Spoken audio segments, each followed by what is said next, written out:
Welcome everybody to this afternoon's Pardee Center seminar. I'm very excited about this one. We haven't done a session on a health-related topic in really quite a while, and so I'm really very pleased that we're able to do that this time.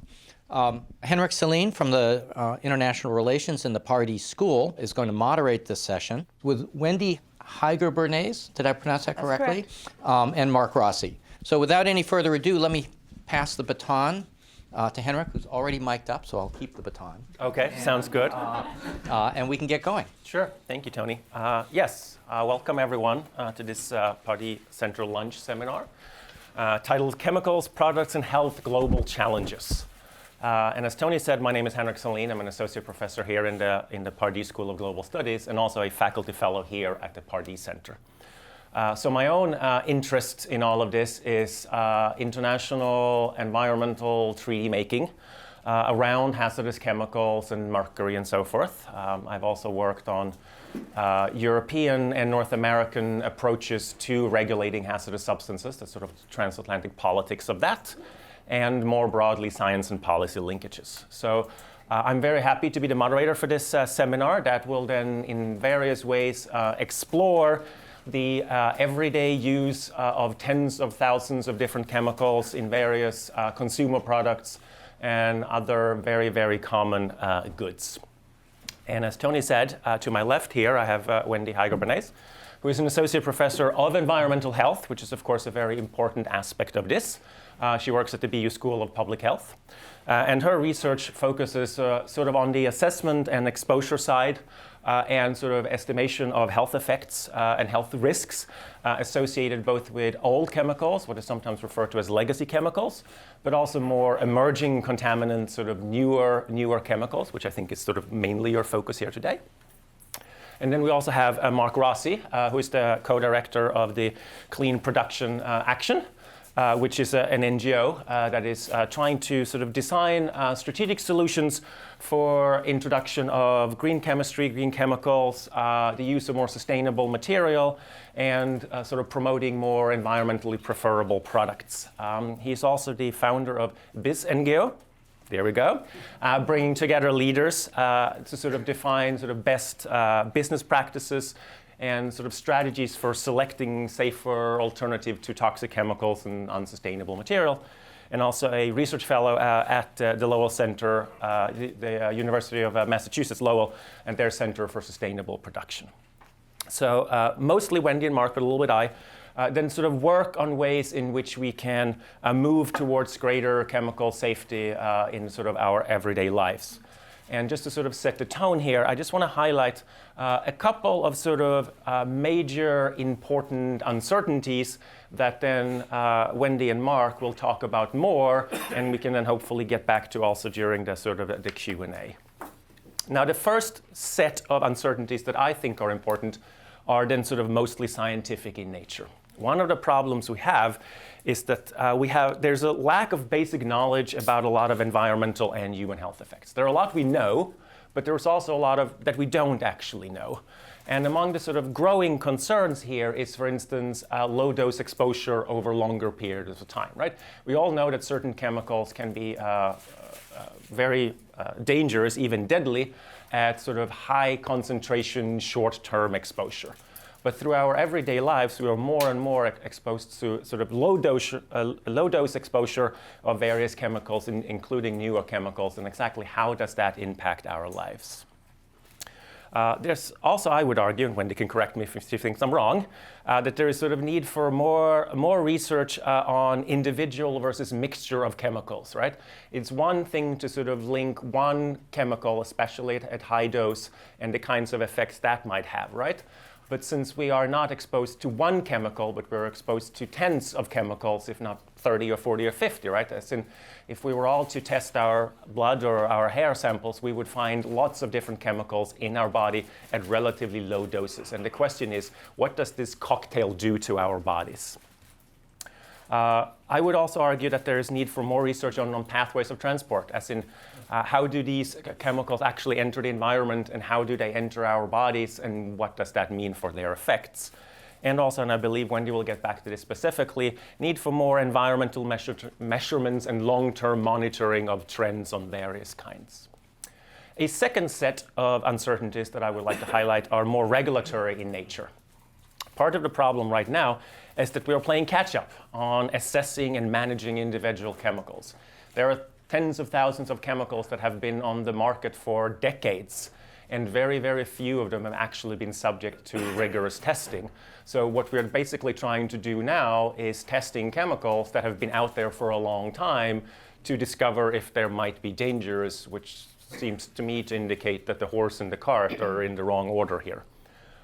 There might also be regulatory gaps. It's not uncommon here in the United States and elsewhere that industrial chemicals are in one set of legislation, pesticide is in a third, and sort of goods is regulated under a third set of legislation.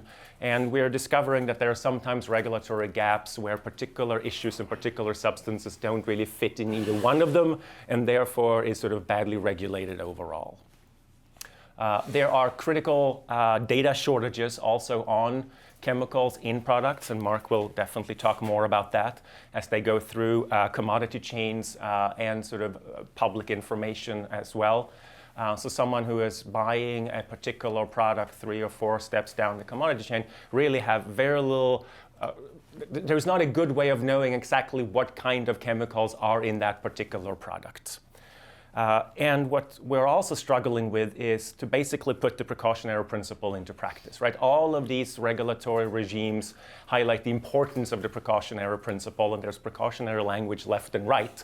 But to actually then take that practice, that principle and put it into practice and designing proactive rather than reactive control mechanism have turned out to be very difficult. They are trying to do that more now so in Europe, within the European Union, with the so-called REACH regulation, which Mark will mention a little bit, and we might talk a little bit about more in the Q&A as well.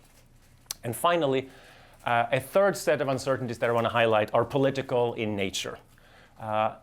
Take the United States as an example. Right now, we are in the umpteenth effort to try to revise the Toxic Substance Control Act, which we've been trying to do for at least 20 years, if not more than that. And so far, it has never gone anywhere, largely because of a lack of political interest to actually make sure that this happens. And here, different actors have very different political and economic interests. And there remain a great deal of resistance, both from the private sector, but also from some politicians, to expand private sector responsibility in dealing with these kinds of issues. Again, the European Union, through REACH and a couple of other legislative initiatives, are trying to expand the private sector responsibility, the producer responsibility here. But it's still, to a large degree, the burden is still on public authority of regulatory agencies, when in fact the private sector actors are in a much better position because they often have much better knowledge. And then, sort of close to my own heart, it's difficult to sort of design effective multi-scale governance structures here because these issues go from the local to the global. There are very strong international dimensions to this. A lot of emissions, a lot of pollutants travel across border. Many commodity chains are transnational. So in that sense, this is really not something that an individual country, an individual society can ultimately deal with, but you're going to need fairly comprehensive international structures. And here there are then, in particularly in developing countries, but not just there, the need for much more raising of awareness, capacity building, right? If you have a weak regulatory state, even if you have good intentions of dealing with these kinds of health risks better, you still don't have the actual practical means to do that. So we'll see how these sort of scientific, regulatory, and political issues pop up through the various presentations and then Q&A. Wendy. All right. Thank you for the opportunity to speak here today and actually to have a discussion with you. It's great to see a lot of my students. And in that regard, I decided to step back a little bit and bring you up to where we are comfortable talking about health impacts of some of these chemicals to which Henrik refers. I do have to, for full disclosure, say that I'm funded by the NIEHS under the Boston University Superfund Research Program. So we spend a lot of time and energy and resources working on understanding human exposures and effects associated with those exposures to both the legacy chemicals and the what we call emerging chemicals or contaminants of emerging concern, of which many of the consumer chemicals or chemicals in products we are finding. So just to get us all on the same page, when we're talking about consumer products, we are really talking about all of those luxury things that we use as a society to improve our lives. We use creams, we use cosmetics, we use washes, etc. Those are called personal care products. And those are consumer products, and they contain some of the chemicals to which, for which Henrik was referring. We also think about pharmaceutics, both the over-the-counter and the prescription pharmaceuticals in this category, as well as processed foods, the packaging into which those foods go, the packaging and the containers from which we eat also have some of these chemicals. And I'm going to focus today on some of the chemicals that are contained in clothing and furniture and electronics, our phones, our computers, etc. Okay, so a little bit about these emerging chemicals. The reason why we're so concerned about them is because they have a biological property that we call endocrine disrupting capacity, or they are called endocrine disruptors. Many of them are. We remain concerned about cancer, we remain concerned about respiratory disease, but we have identified in this category of emerging contaminants that there are these properties that many of these chemicals can disrupt the signaling pathways in the body. And by disrupting those pathways, we disrupt our nervous system, our reproductive system, our metabolism, and the like. And so they're very important for health and for really understanding how these chemicals work. There are these chemicals in, they're plasticizers. It's what make plastics behave like plastic. They're flexible. They're preservatives such as the parabens, which are found in cosmetics, in fragrances. We're going to talk a little bit today about flame retardants. Coatings on fabrics such as Scotchgard, and some of the pharmaceutical agents such as triclosan that's found in the antibiotic soap. All of these are chemicals that are found in consumer products. They are all in that category of emerging contaminants, and they all have endocrine disrupting activity. So let me show you some of the data for that. So when we think about the science of these chemicals in terms of human exposure to them and the outcomes in humans, meaning the diseases or the health status, we like to think about it in terms of a model because that's what scientists do. And so what we want to relate is the flame retardant. We're going to talk about flame retardants. We're talking about how they move from the products in which they are located to the human body and how that results in some sort of adverse health outcome. So we set this up in a linear way here, but we can actually jump in at any point and input some data that Henrik was talking about. We need data on what's in the environment and what's in the bodies and what the health effects are. So let me walk you through this and show you some of the data that we've collected and others have collected for flame retardants as an example of one of the tens of thousands of chemicals that are in consumer products. Okay, so we're only going for one category today. All right, so sources. When we think about sources, we think about where do we find these flame retardants. So where do we find flame retardants? Flame retardants are found in the chairs on which you're sitting, the carpets on which you're standing, in your monitors, in your electronics, in lots of clothing.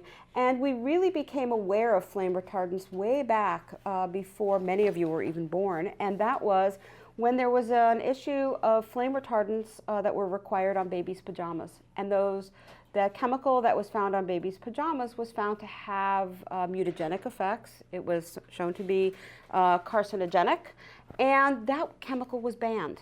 It was now gone, okay? But since that time, we have seen the use of flame retardants in these products. So that tells us that, you know what, they're in our products, they're placed in there, but how do they get into the body? Do we have to actually lie on the couch, stick our tongue, and eat the fabric? No, we don't have to do that. And in fact, we've gathered some data, scientists have gathered those data to try and understand how exposure to humans occurs, so we don't have to, it's not required that we suck on the carpeting. And what has been done has been demonstrated that the flame retardants are not actually embedded in the fabric and the materials. They can be released from the fabrics, from the electronics, and from the clothing that we're wearing. And these flame retardants then end up in the air because they're semi-volatile. They also end up in dust. And even though we'd like to think we're all great housekeepers, there is dust everywhere. And we know that when we sit and eat our lunch here, we put our hands down on a surface, and then we take our sandwich and we put it in our mouths. And if we're little children and we're wandering around on the floor, we do a lot of hand-to-mouth activity, okay? And so what we're doing is we are moving the dust that now contains the flame retardants, for which I was going to show you the data, but you'll just have to believe me.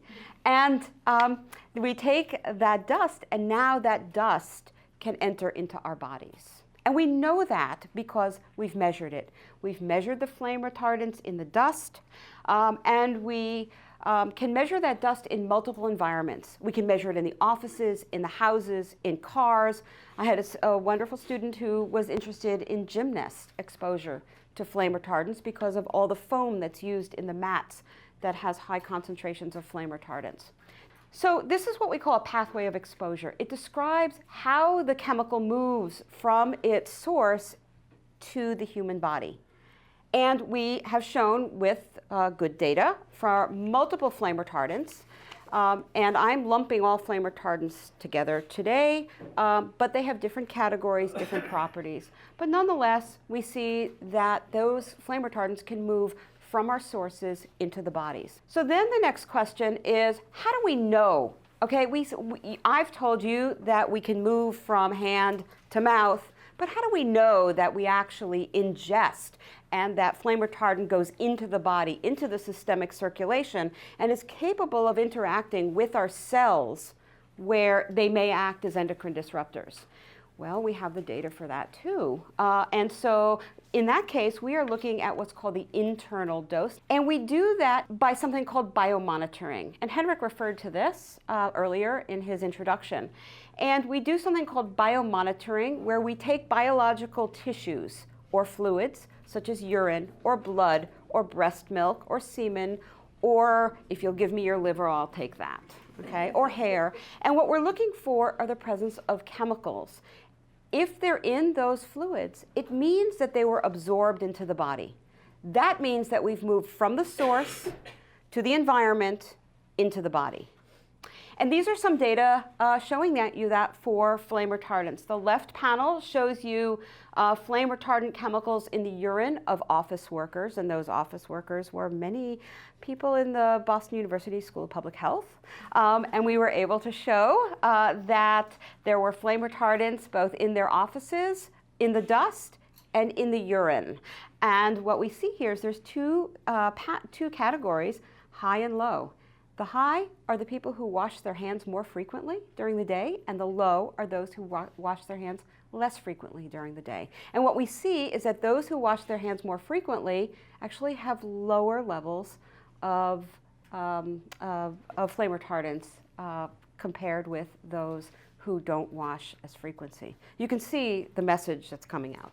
Okay, another group, our colleagues at Silent Spring Institute, did an expanded study in residential environments in California, and they looked to see the relationship between dust in the home and urine for multiple flame retardants, and they too demonstrated the same thing.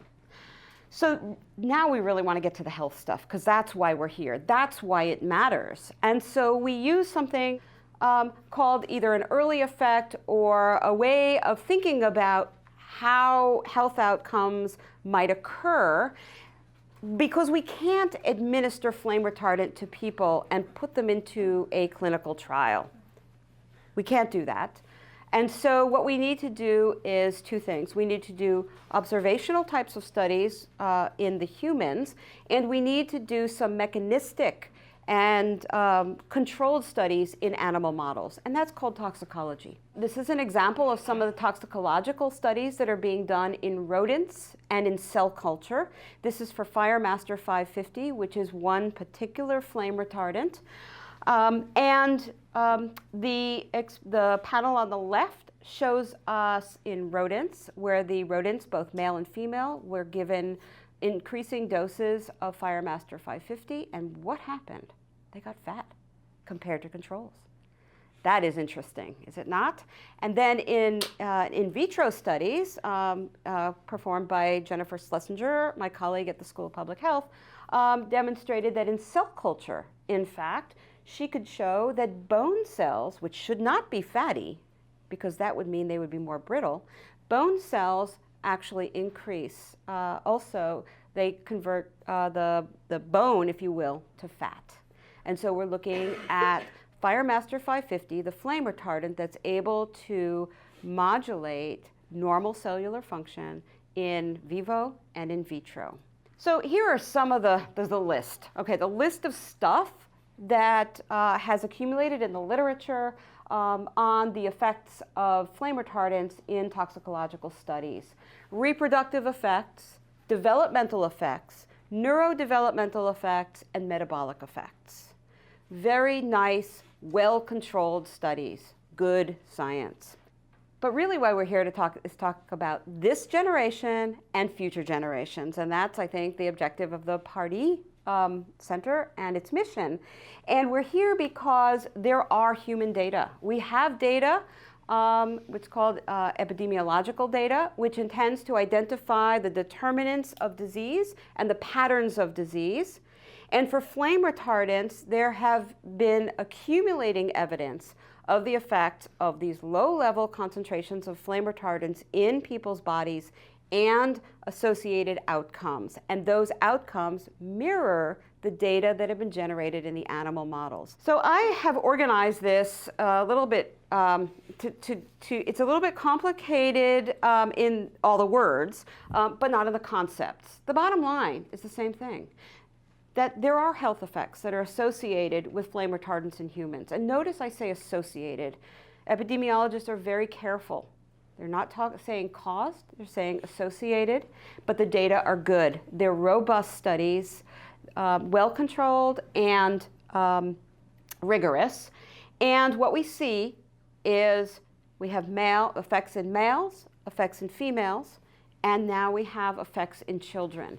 And I put them in this way because they're actually chronological. And you can see that the first observations of the flame retardants started way back in 2007. We are now 2015, and yesterday's published article on sex-specific associations with maternal flame retardant and outcome in their offspring was just published.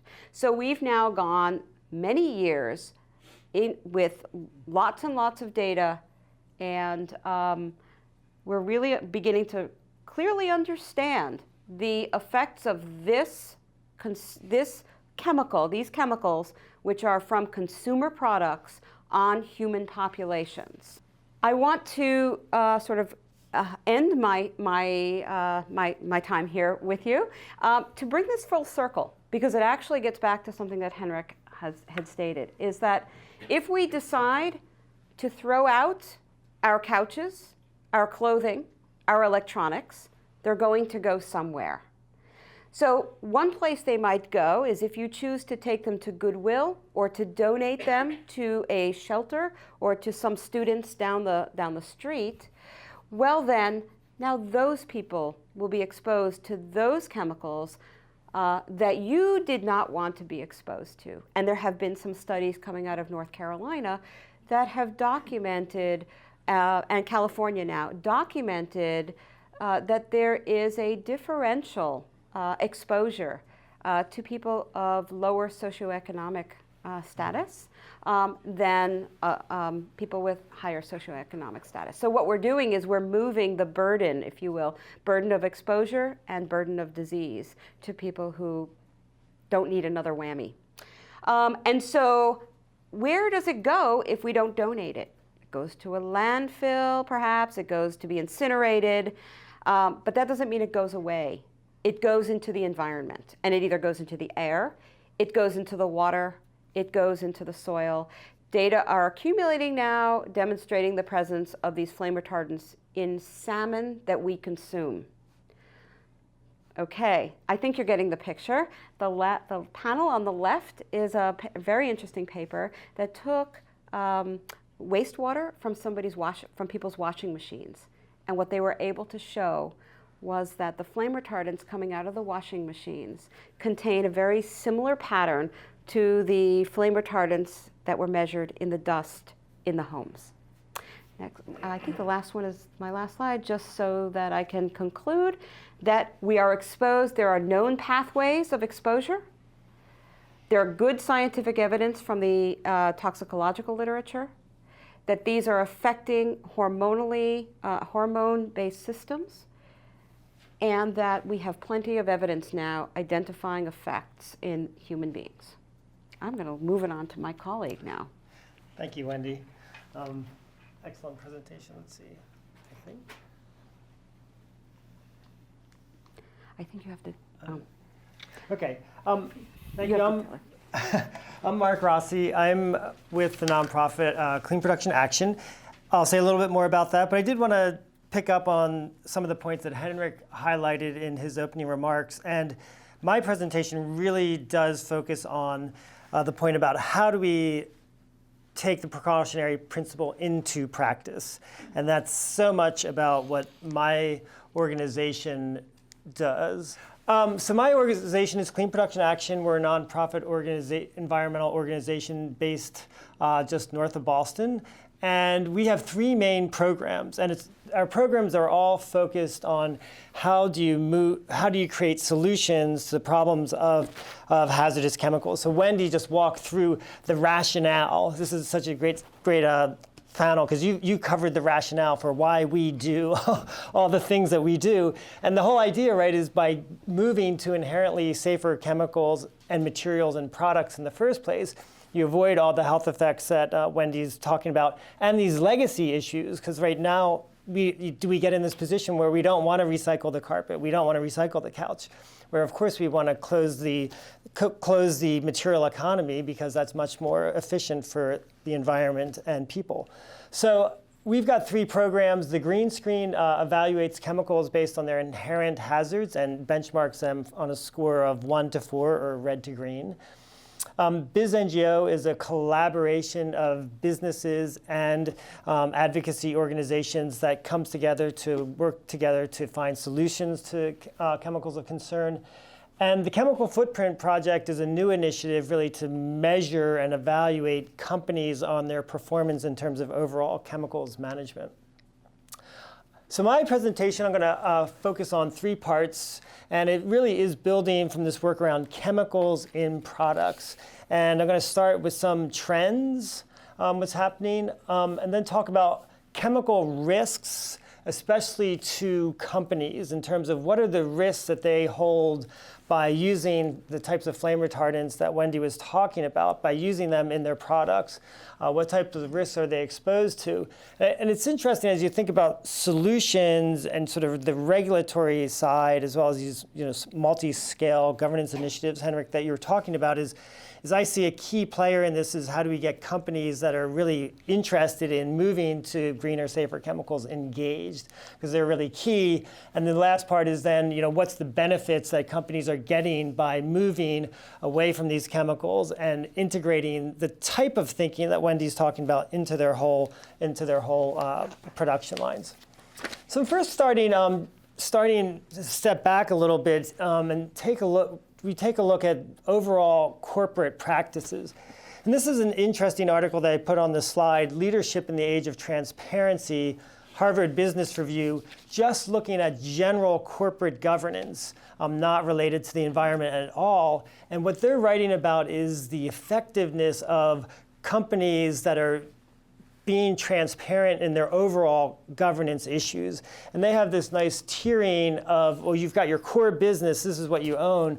But when they look out to see what are companies doing around transparency, there's one is taking ownership to things that are directly traceable to your organization. And so that's like, in the example of chemicals, it's like, well, what are your manufacturing companies are doing? So in the apparel sector, what's happening in China or in Asia where your products are being manufactured. So take ownership is one. The next one is take action. So take action or impacts that you contribute to and have a capacity to solve. And this would be initiatives where you, in the business sector, where businesses come together on a sectoral level. So going back to the apparel sector example, there's something called the Zero Discharge of Hazardous Chemicals initiative, where companies are coming together to get to zero discharge of hazardous chemicals in manufacturing. And then take interest are things that you have that are more in the ripple effect space. And that would be companies that would be engaging in policy initiatives at the state, local, national, or international level. Put up this slide. This is an interesting example. This is a summit that Walmart and Target pulled together in September that I was part of, where they're looking at their beauty and personal care products. And they did a little survey of people in the companies as well as experts in the field. And it's a little hard to see up there, but the top two issues that arose, and this is beauty and personal care products, are impacts of chemicals and transparency issues.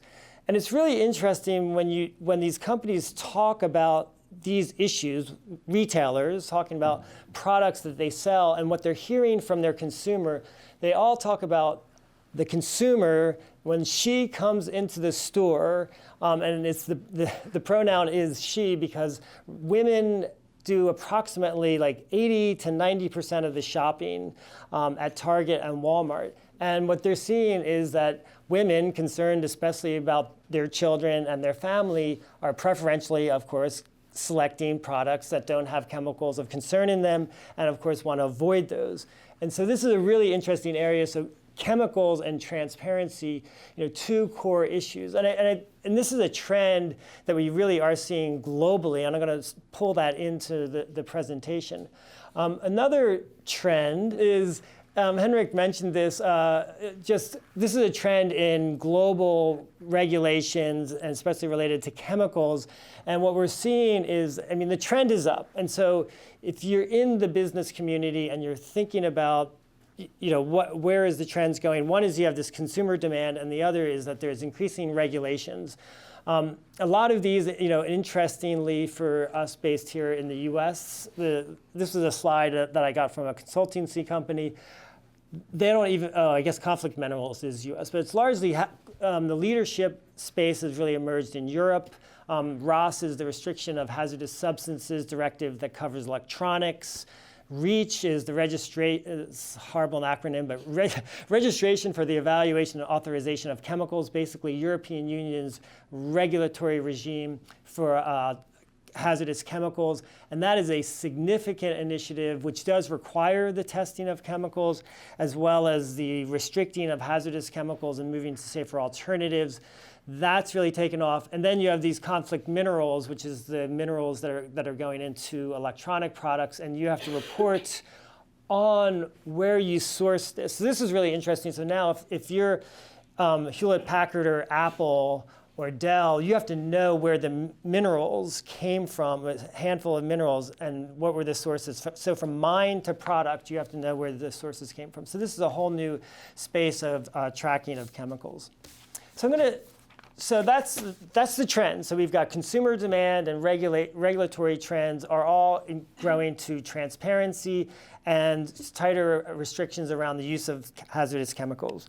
So I worked on, this is a report that I did for the United Nations Environment Program that emerges out of this space around chemicals and products. So we've spent a lot of our regulatory environment has been controlling chemicals at the back end, right, what comes out of the manufacturing process. But now there's much more of an emphasis on what's going in and what's going into the products. And we know that products contain a lot more chemicals that went in versus that end up as waste. And then you have the whole legacy issue. So when you get to, so if we can get out of inherently hazardous chemicals in the front end, then you don't have to worry about what's happening in terms of their disposal. So this was a report where we took a look at, what are the drivers? What's the business case for companies to start to address chemicals in their products, to know them, to disclose them, and to move to safer alternatives? And so what we framed this as is two business strategies, right? And you'll see this is going to be something that's going to be pretty familiar to you. It's not revolutionary, but you have at one level, you have a passive strategy. And this is 99% of corporations take a passive strategy, which is basically we'll wait until there's a regulation. We'll wait till somebody's pounding at our door saying, will you make this change? What about this chemical in the product? So the strategy there is you delay. And that's the benefit, right? You delay investing in all the activities, and I'll go through these, that you need to do, but you delay in knowing about the chemicals in their products. You delay doing the research on are these hazardous or not. You delay reformulating your products. And so there's a huge, it's basically like the status quo. Don't break it if it's not broken. But the passive strategy can have huge costs, and I'll go through some of these costs, and they're pretty phenomenal, and one is quite recent. Okay, so this is a stock ticker price for Mattel, a toy manufacturer. And this gets this whole issue of, well, do you know what is going on in your supply chain? So Mattel, right, makes Barbie toys. And this is from this period, 2009 to 2010. The black line there is Mattel. The white line is just the Dow Jones average. And so you see beginning in 2007, Mattel's stock price really starts to diverge quite dramatically and quite dramatically down relative to the average stock price. At this time, Mattel was being hammered in the news about having lead in its children's products. So they have to recall those products. And now, what's the cost to the firm, right? Well, they weren't paying attention to what's going on in the supply chain in China. Now they have to do all this testing that they hadn't been doing. Now they have to be taking products off the shelves. Now they're in the news. And so the big hit, of course, is to the reputation. And as we know, for corporations, they spend a lot of time building up their reputation. And their reputation is critical to a lot of successful companies that we know. And if it gets hit like it does, right, you can see this decline in stock valuation. And what's important here is this hits the company in places that I normally don't go. It's not the sustainability department, right? This is the chief executive officer, chief financial officer. This is investors. This is where it really hits the companies hardest. So this is an interesting case of SIGG. They make aluminum water bottles. This is 2007. Huge demands were arising around bisphenol A. Wendy didn't mention that, but it's another endocrine disrupting compound of which she's very familiar with. And BPA in water bottles becomes a big issue. And all of a sudden, right, consumers are getting out of those hard plastic water bottles and going to aluminum. Great market opportunity for SIGG. And yet, on the inside of that aluminum water bottle is a lining. And that liner has BPA in it, or had BPA in it. And the thing is, they knew. So they knew that they had this liner in it. So going back to this transparency, they didn't come clean. It's found out.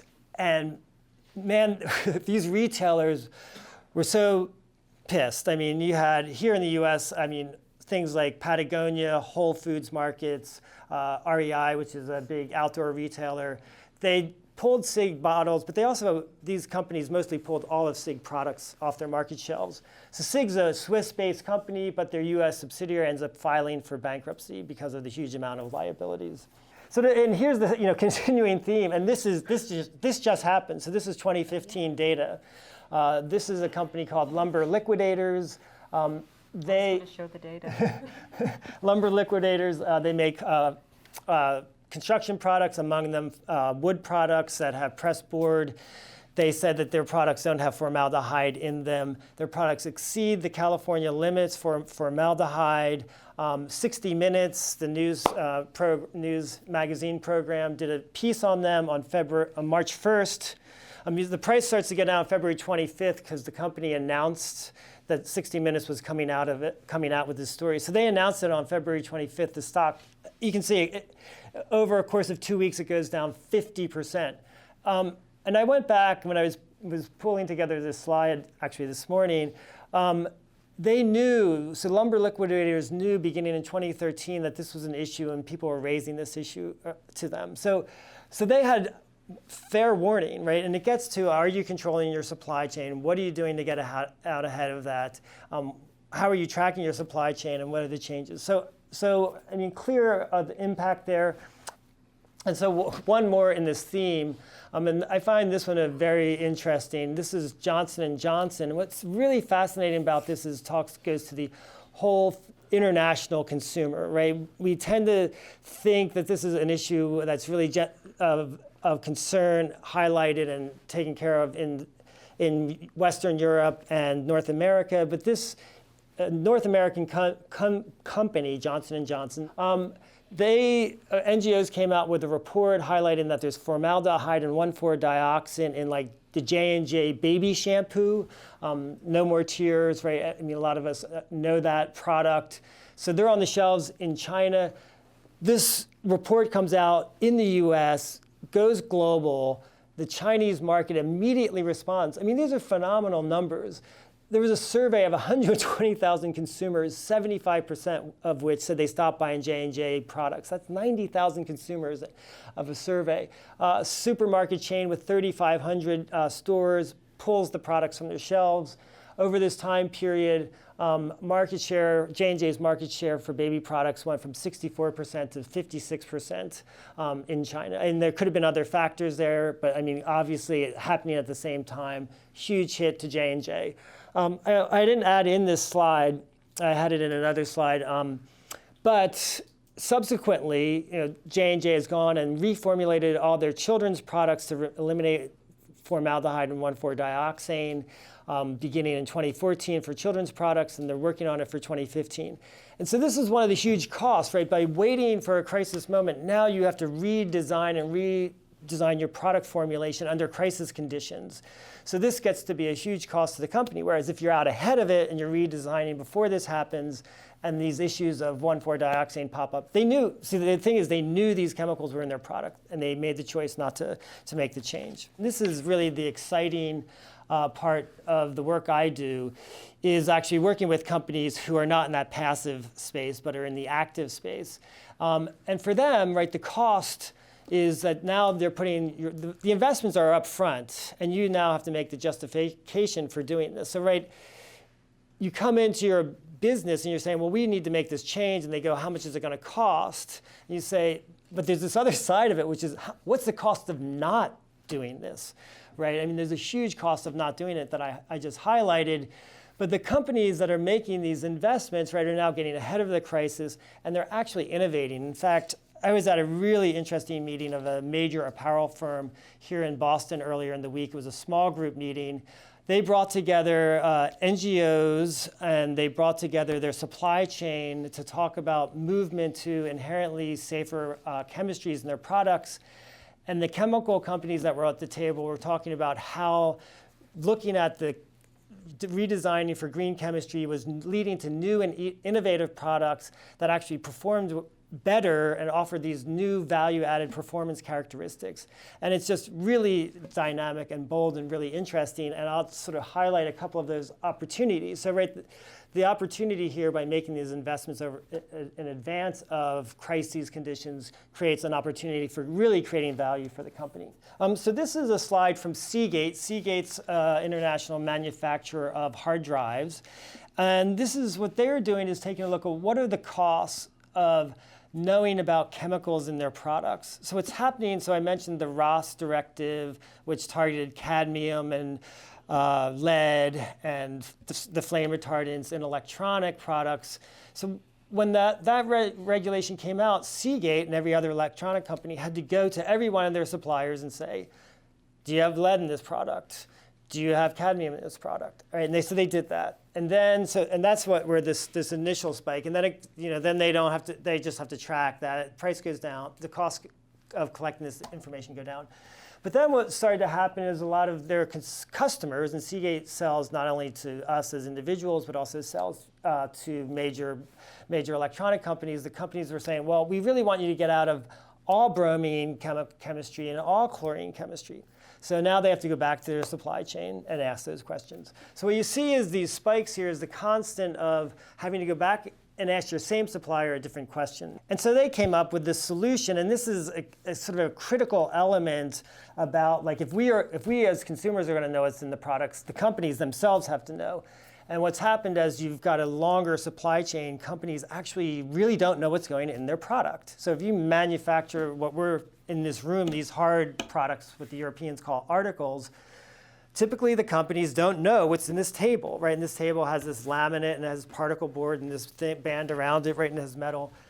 They don't know what's in it, right? They just don't know the chemistry, other than if, it's like 50% formaldehyde or something, right? Really dramatic. They really don't know what's in it. So Seagate has made this investment in knowing. And so it's interesting that the bottom green line is, right, so initially they had to make an investment, so higher upfront cost. The cost went down and really stayed stable versus constantly fluctuating as they had to go back in their supply chain. It's ticked up because of conflict minerals, requiring actually going back to the source and really having to create an even deeper system of knowing chemicals. And so companies have two strategies here. One is you do this and you own the data internally, or you hire a third party to manage your data. A lot of companies are going that route. This is really interesting, getting to one. So one part of this is what's in your product. The next part is you report out to the public about what's in your product. And this is a pie chart with covering the various materials that go into a Seagate hard drive, and they've been able to figure out down to 98% of their ingredients what is going in there. There's some proprietary data from some suppliers that gets protected, but it's a 1.5% or maybe 2% roughly data that's proprietary, that's protected in a proprietary manner. But this is a trajectory. I started off by talking about the need for transparency in corporate governance. We really need transparency here, because also what we're finding is that companies are transparent about their chemistries are more likely to get rid of those chemicals of concern. So I've seen some data on Proposition 65 and beauty. Proposition 65 is a California law that requires the reporting of carcinogens and mutagens in products. Beauty and personal care products tend not to have them, because they would have to report that they're in violation of they have Proposition 65 chemicals. So this is getting to the value proposition. So this is a brand. It's called Coastwide Labs. It's now part of Staples. It started out as an independent small company making cleaning products for institutional uses out in Oregon, and they were selling in the Pacific Northwest. So in the late 90s and into the early 2000s, one of their chemists said, I really want to use safer chemistry in my products. And he went in and redesigned his product. They called this the Sustainable Earth product line. And they saw sales growth grow. They saw much more interest from consumers. They got new customers. So it was a real opportunity for them in terms of both product design, customer, and also as a company, right? Then you really feel good about your product, and your workers feel really good about the product. So that, right, it's a virtuous cycle. So this next slide, I just summarize many of the costs and value, right? So the costs, there are costs, right? You need to invest in collecting this information. You really need to invest in working with your supply chain. But we see companies doing that, and then you test the products. I mean, the upside, of course, of all this is right? We then don't have these legacy issues of chemicals and products that Wendy was talking about. You don't have to worry about the testing of the products in the first place, and you get a whole bunch of benefits to you as a company. So the work here is really about this win-win, but then the companies that we engage in this space become much more likely then to engage in policy initiatives in a really proactive way rather than just trying to defend their products.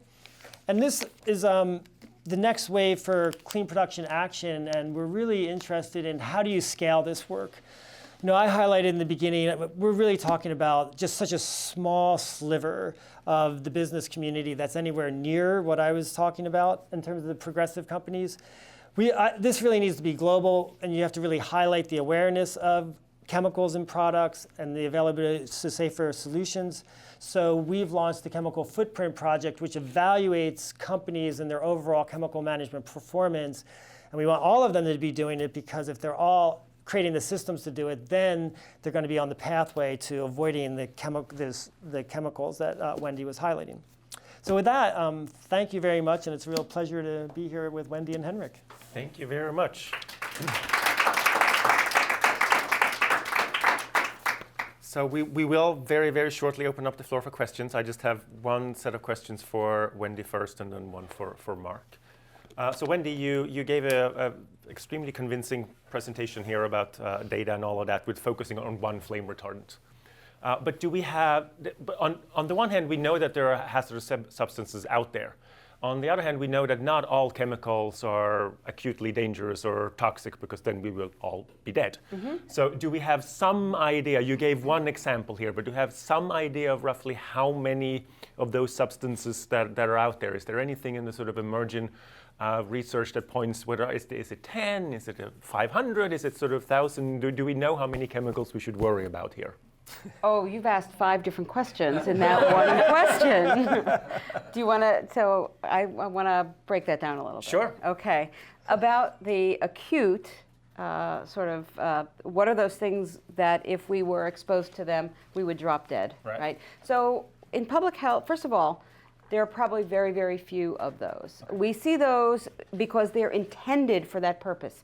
Pesticides are intended to kill organisms. So to answer the question that what are the acute hazards, very few, except for those chemicals that are intended for that purpose. Having said that, we are at the very, very tip of the iceberg. You mentioned at the very beginning, we look at one chemical at a time, and we are not good at all about looking at mixtures. And when we do look at mixtures, we tend to glom mixtures that have similar mechanisms of action together. So we're really not looking at mixtures. We're just looking at things that add up in a similar way. So we're not looking at things that push this up and this down and sort of what happens in the end. We don't have the data for those. I cannot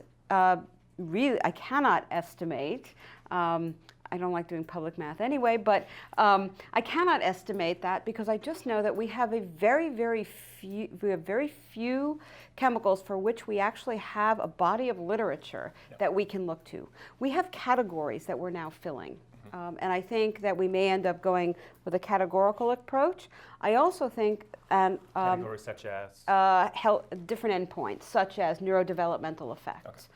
And I think that what we didn't speak about was some of the testing that is now, I think, evolving, certainly in the European Union, and EPA is now beginning to go there with the computational toxicology, so that we can perhaps start to screen classes of chemicals using molecular information, how we will actually interpret those data, that's not known. That is not ready for prime time. Did I answer your question? I think so. Okay. I just want to, can I raise 2 points first? One is the 1,4-dioxane question or issue with the Johnson & Johnson. It was my understanding that this, so it's not a question, it's a clarification. 1,4-dioxane was actually removed from the formulation to meet REACH requirements, and there was a different formulation for non-EU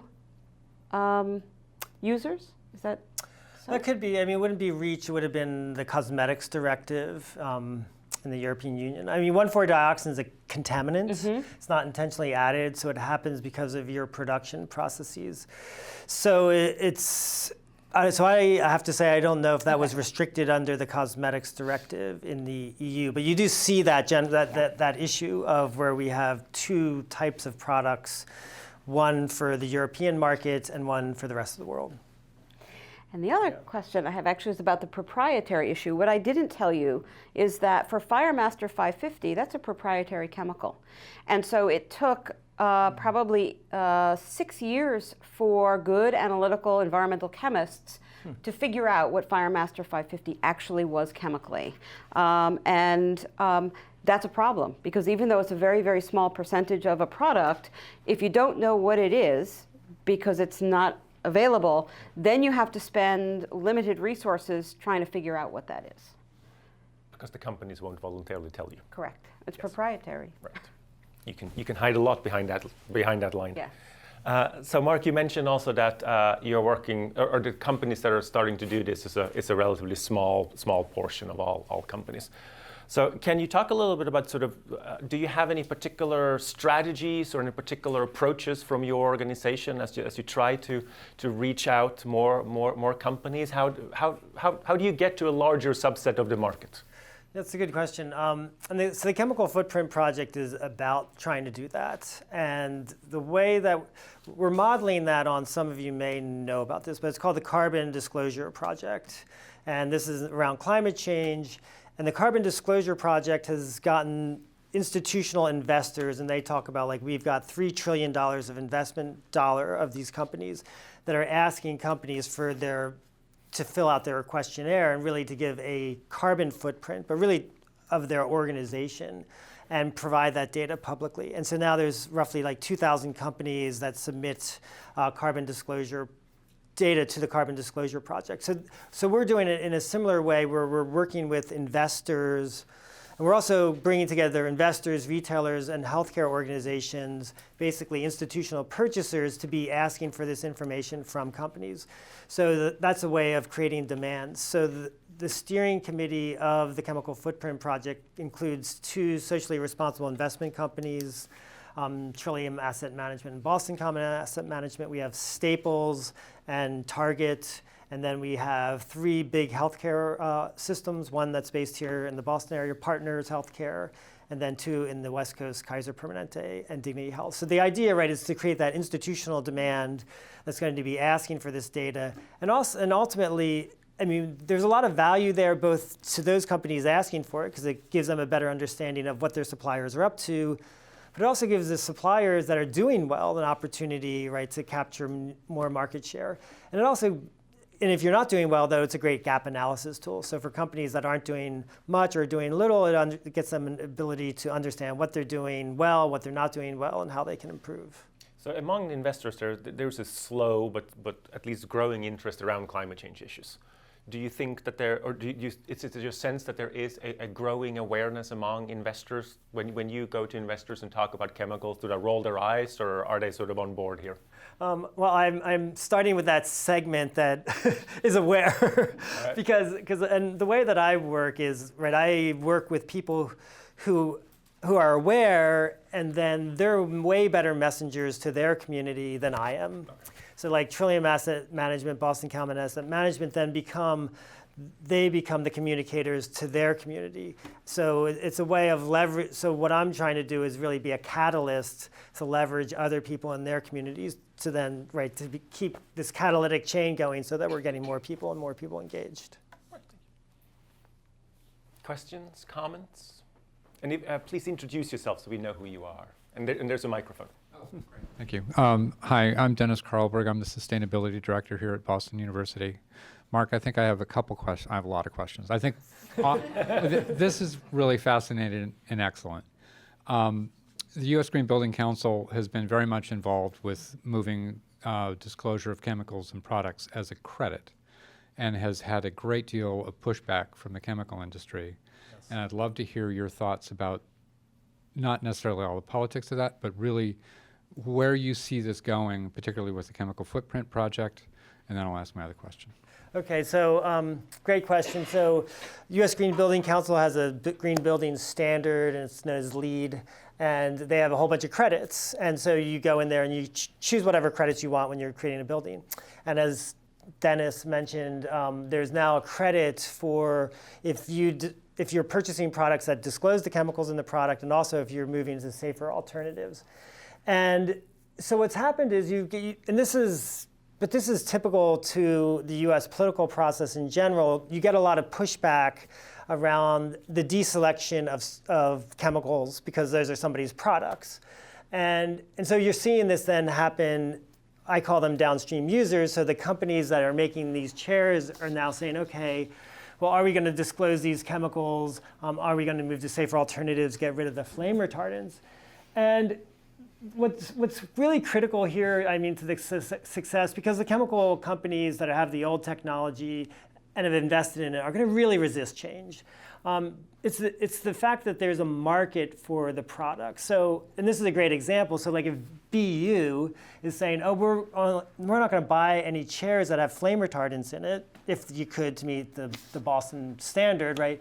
But if you could, then that just creates a whole other market. So now Steelcase manufacturer chairs goes, all right, we're going to do that because we're going to get that market. The chemical companies aren't going to help me get that market, right? So the key part, and that's sort of this whole chain, and it starts with us as individual consumers asking this information, asking for it, and then institutional consumers making the change too, because you've got huge buying power.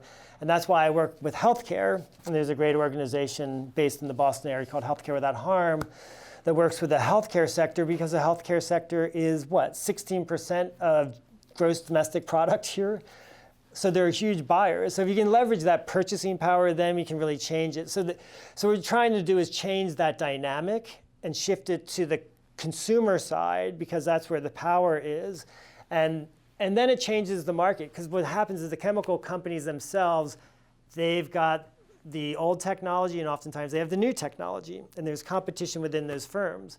You get the trade association that sets this really low common denominator, and they're the ones that are all over U.S. Green Building Council. They're going after us for our work, and that's what's going to happen. And we really need the demand side to create that change. The other half of the question was regarding Eco Logo and Green Seal certified products. We've been moving in our cleaning products very strongly toward, and I think we're at over 91% of our cleaning products are now Green Seal and Eco Logo. Given that effort we've made, I'd love to hear kind of your thoughts on those and any other third-party systems that look at these things. Well, congratulations. That's great. Eco Logo and Green Seal. I really know Green Seal well. I think they do a good job with the standard. That's sort of green cleaning products, eco label standards. Just interesting on the pushback and the level of pushback that you're now getting. So the U.S. government, they have their own program. It used to be called the U.S. EPA's Design for Environment program. It's now called the Safer Choice program. That program, very successful, also very similar to Green Seal, and that's coming under attack. And actually what you're seeing now is attacking the voluntary initiatives of the federal government for doing this type of selection, and also attacking their use of the U.S. Green Building Council's LEED program. So where we can also help to support the federal government in those choices, that's really important. Hi, I'm Beverly Brown, and I have two questions, one of which is really about risk. And it's my vague recollection that flame retardants are in a lot of things because there's regulations that require them.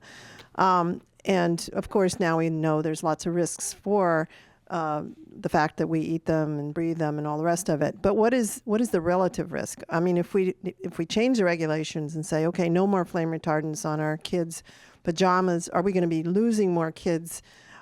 And have we done these studies? It's really basically evidence-based decisions, and then asking the question of relative risk, because there's risk in everything. I'll take a stab at that.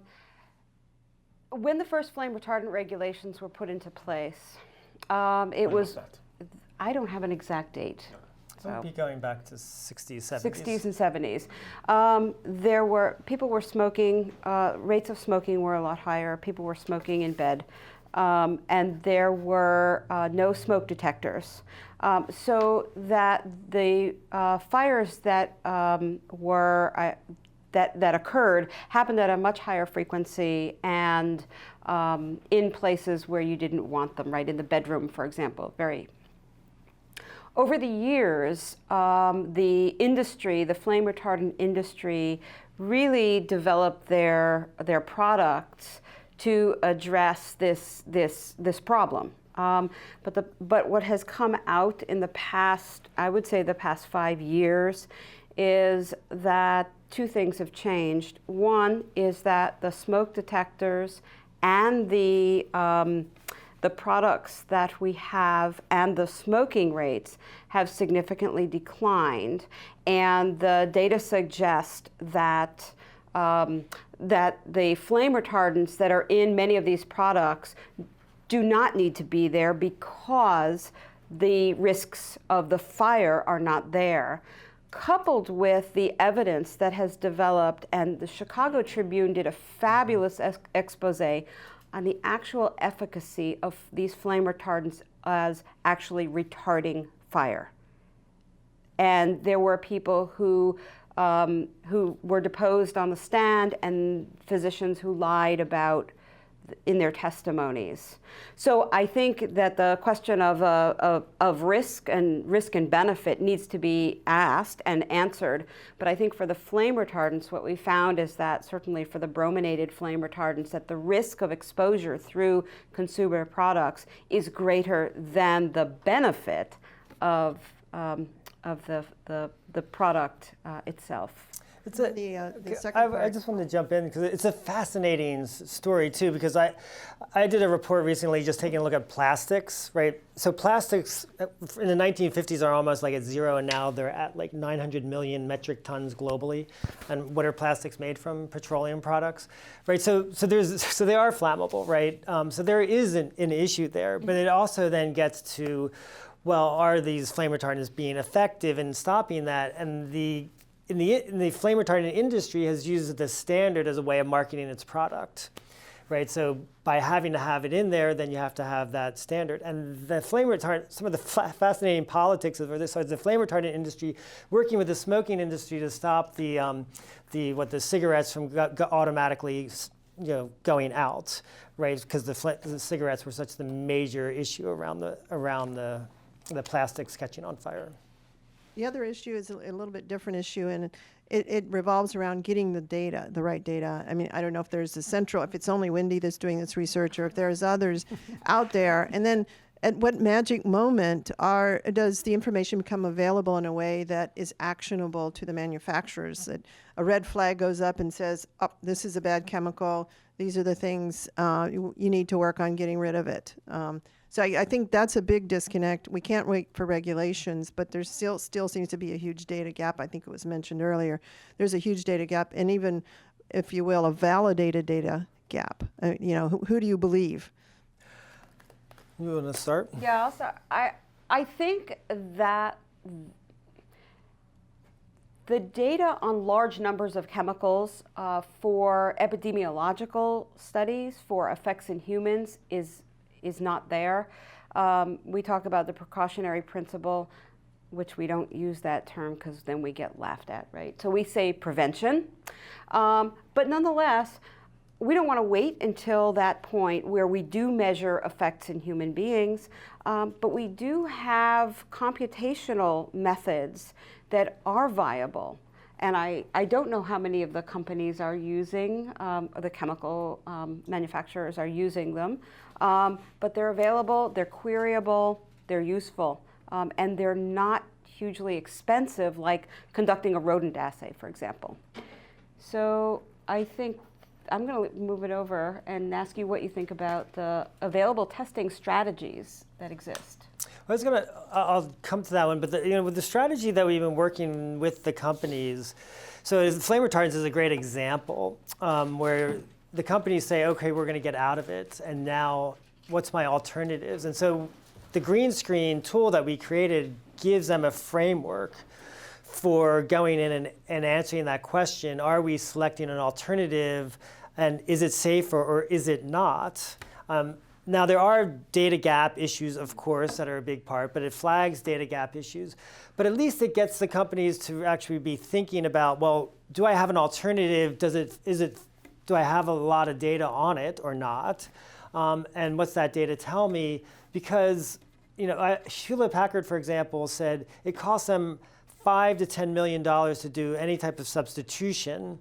And that's just internal engineering and paperwork for them to make the substitution, and then there's working with their supply chain. And so they have a huge incentive to try and not do what's called a regrettable substitution, where you go from one problematic chemical to another, and how do you get that? How do you get that right? So there's a lot of effort to doing that. And then, so the downstream users, like HP won't use the computational data, but somebody else could crunch that and provide that. What we're trying to do, and we've done this with the flame retardants, we've taken the existing flame retardants and run a lot of them through the green screen tool. So now at least you're going to do a substitution. Am I ending up in the same place? Am I making a little bit of improvement, or am I making a lot of improvement in terms of human health and environmental endpoints? One of the concerns in Europe in early 2000, when they were planning the REACH regulation, especially among the environmental community, was that this would lead to a great increase in animal testing.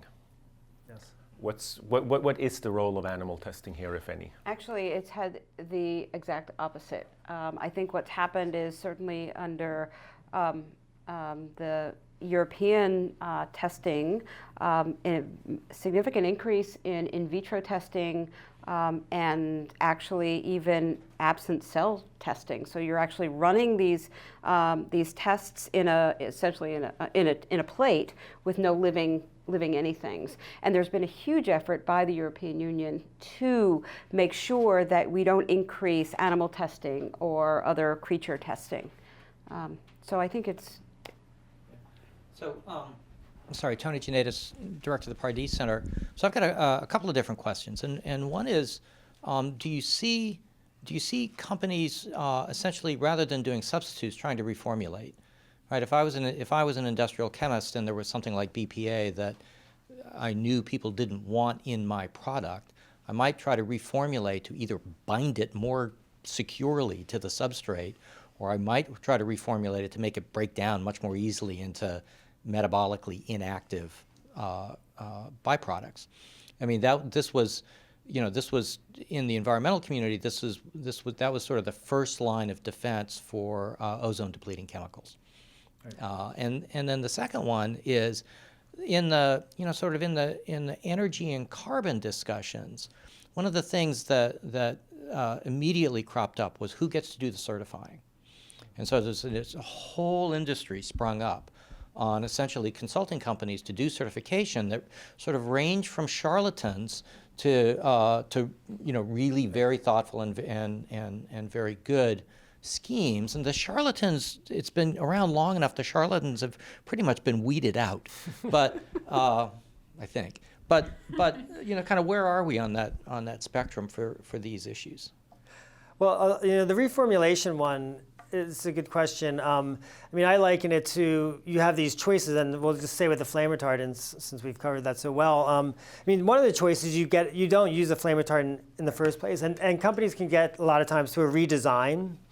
You have the interesting part of chairs that don't have foam in them, right? So you get rid of the foam in the first place. But there's redesign issues. The interesting part about the flame retardants in California, they've designed them out through the regulatory process, because for all the reasons that Wendy mentioned, actually you don't need them, and they really aren't justified. So there's a regulatory process, but let's say they're really needed.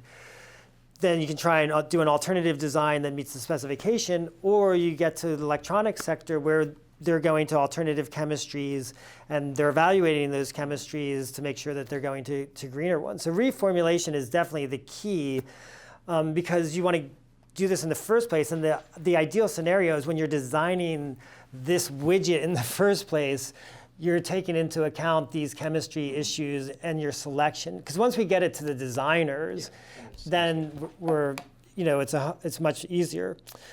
The certifying process is a really good question.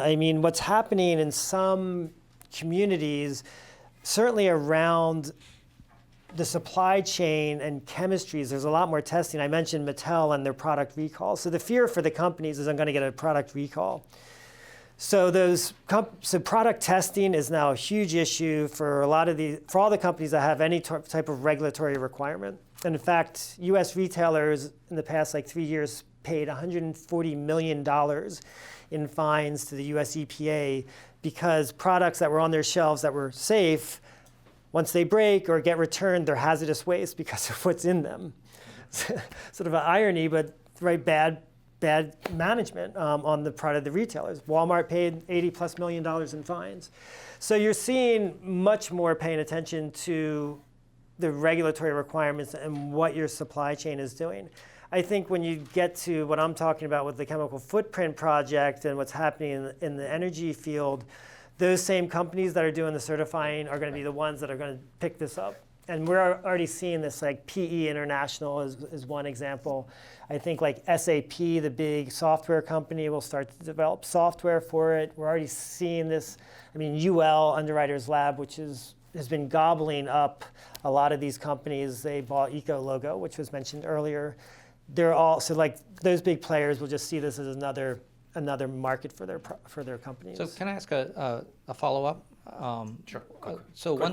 Quick one. Okay. So one observation is that different formulations in different parts of the world is an incredibly risky strategy for reputation. They should go talk. I forget if it was Coca-Cola or Pepsi, how that worked out for them in India, and not very well. But the second part is, there are other parts of the U.S. regulatory regime that put the burden for testing. The burden for testing is not in the academic community or not in the government. It's not in EPA or state agencies. The burden for testing is back on the companies, and that allows them to actually maintain some proprietary control over intellectual property, but they have to report the results of the tests. Is there any prospect for that in this arena? REACH is definitely trying to in the EU, right? But in the U.S., yeah. Well, that is a big fight over TSCA reform, right? It's sort of how Europeanized do we want to be, right? And many Washingtons don't want to be Europeanized. Well, fair enough. Right. So I grew up in New Hampshire. I understand that trend,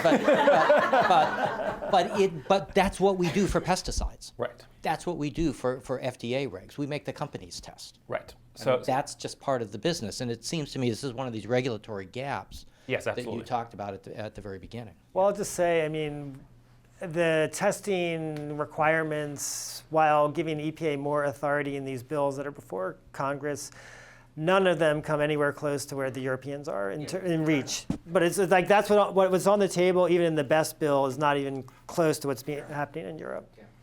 But one of the sort of advantages of the Europeans doing this here, right, is that a lot of these chemicals and companies are on global markets, right? So the fact that the substitution we're seeing in Europe is not just substitution on the single market, but increasingly substitution on the global market. So other countries get the benefit. You really can't have different formulations for different parts Correct. of the world. That's just not going to work. Okay. Hi, Ann Hilwig. This is really fantastic, just absolutely fantastic. I want to go back to a little bit of the framework that Henrik laid out initially and raise this issue of the many different parts of the process in which, or places in which these chemicals show up. You two talked mostly about products, and in fact, the consumer pressure is mostly about products, right? We don't want to eat berries with pesticides in them. We're a little bit less fussy about the stuff that we peel if it might have been produced with pesticides. And I think, and this is really a question, but the stories that I've heard of really severe acute poisoning from chemicals are often on the process side. They are, asbestos. It's the workers that worked with asbestos that really got hit, not so much people who had asbestos in their basement. I think there's story after story like that. So one of the questions I have is, to what extent can we move from the process, the product emphasis where you can get consumers going, to the production process where it is a little more likely to be an environmental justice issue? I don't know, just comments about that? Sure. I mentioned the ZDHC initiative, Zero Discharge of Hazardous Chemicals initiative in the apparel sector. And so the apparel sector, with a little prodding from Greenpeace in Asia. So Greenpeace went after the brands in Asia for their suppliers and their manufacturing processes in Asia. And so now you have those companies agreeing to zero discharge, and that's both to emissions and to product, by 2020. So you've got companies like Nike and Levi Strauss and Adidas that have all signed up to this, H&M. So this is a huge change. And so Levi Strauss, for example, has a restricted substances list for chemicals in its products, and they're called an RSL. And then they have an MRSL, which is manufacturing restricted substances list. So we're seeing some of it. I mean, so you're absolutely correct. I mean, this is a big issue of what's going on in manufacturing. So you have that work that's going on to start to address that from the brand pressure upstream. I mean, we do have, Rich Bazazaro here from the Office of Technical Assistance in Massachusetts, which does this work around, pollution prevention in manufacturing facilities here in Massachusetts. So you have some of that pollution prevention work that's happened here. But of course, it's what's happening overseas, and it's getting the companies to pay attention to it. I don't know how many of you heard about Apple, but Apple had been using N-hexane, or its suppliers, because they have glass, and sort of part of the finishing process is to use N-hexane, a solvent, which is very toxic to workers, to clean the glass. And so they've said, okay, suppliers no longer use this, and they're writing it in their contracts. So the more that we can bring home, what's going on in manufacturing processes and make them more aware to the consumer about what's going on there, that's also a way of putting pressure also back up the supply chain. So you are seeing a lot of what happened with labor and the brands. It's now happening to what's going on in manufacturing to the brands. So I can speak a little bit to what happens in the U.S. In a number of cases that you raise, and additional ones. For example, when there was a study that was done to look at body burdens of flame retardants in foam in the people who work in the carpet manufacturers, and their body burdens are almost an order of magnitude higher. What does that mean? We don't know, because first of all, there's no OSHA regulation for typically for these chemicals, and if there was, we're looking at sort of longer term exposure and healthy worker effect and all these other things that often don't come out until later on.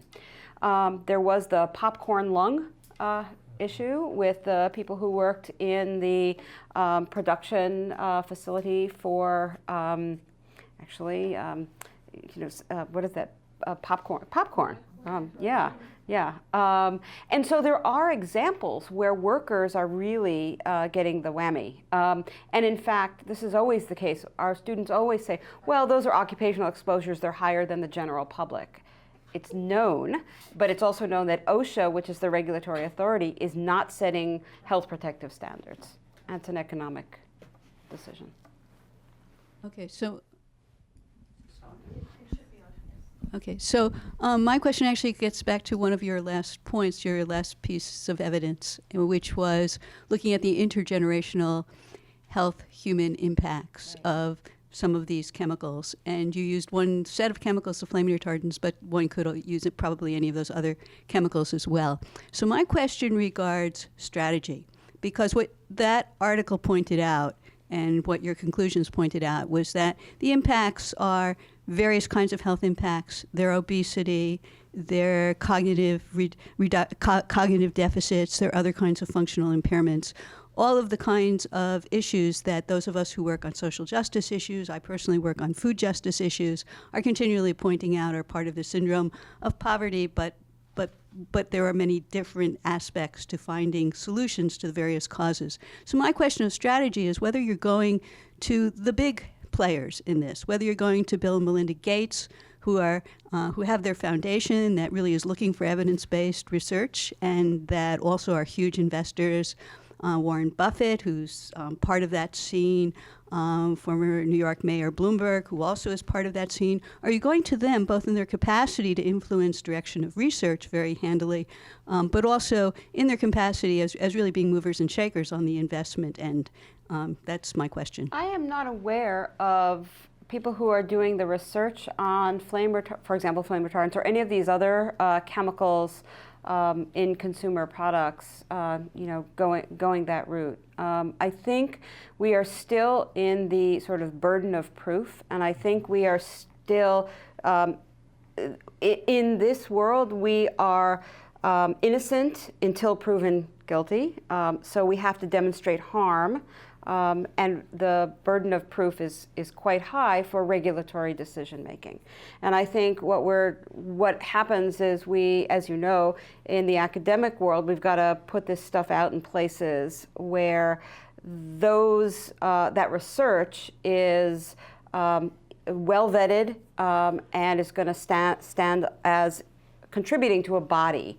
So I think that the question going forward with a Gates kind of funding sort of thing is, what really is the question? What really is the question, and what's the solution? I mean, if you've got a vaccine preventable disease, okay, you can see what the outcome is. I think it's a little bit little more diffuse, but it's a very interesting and good point.